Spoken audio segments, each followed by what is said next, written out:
First of all, I would like to convey my deepest condolences to the family of our dear brother, Shahbaz Bhatti.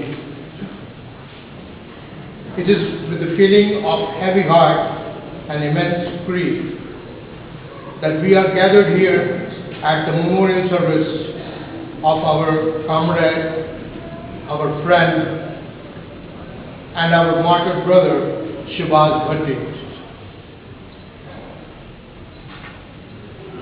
If we look back, the events of 1947 should not have yet been forgotten, when hundreds of Christians gave their lives to make the dream of a free Pakistan possible. It was their votes which gave Muslims sufficient votes to form Pakistan. Today, it is the same patriotic citizens who are systematically being targeted. The question is, why are these atrocities being inflicted upon innocent people who only committed the crime of being born in Pakistan? It wasn't so long ago when Christians and Muslims lived and thrived as one in Pakistan.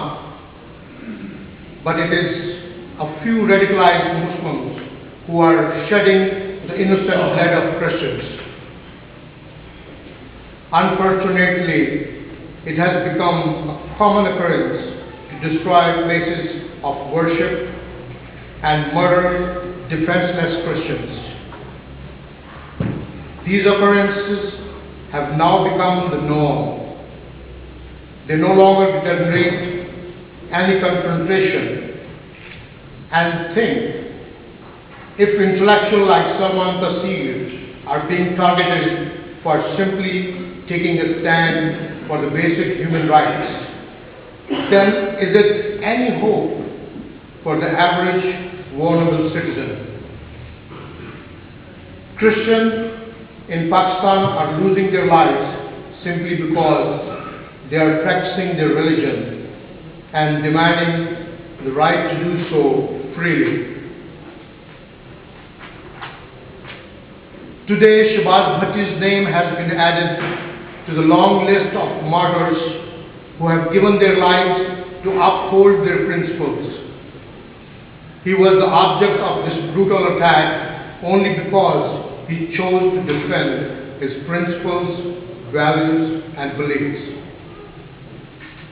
Why wasn't there any affirmative action taken when there was overwhelming evidence that Shahbaz Bhatti's life was in danger? He was facing intimidation and harassment on a regular basis. Even the government turned a blind eye to his circumstances.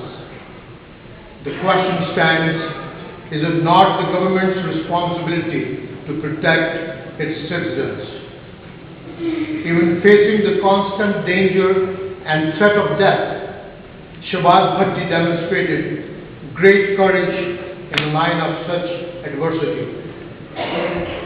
He was a man who lived by his principles and died defending what he believed in, even if it meant losing his life. This is clearly evident in the recent BBC interview, and I quote, "I'm living for my community and suffering people, and I will die to defend their rights. So these threats and these warnings cannot change my opinions and principles." These are the words of a great man. Shahbaz Bhatti was a selfless soul who devoted his life serving others. Today we mourn the loss of not only a great person, but a great leader. His giving heart will be immensely missed. It is a shame.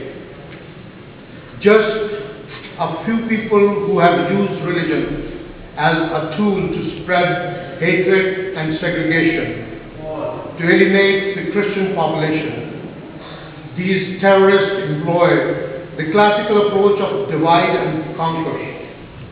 They methodically target any who dares to oppose them.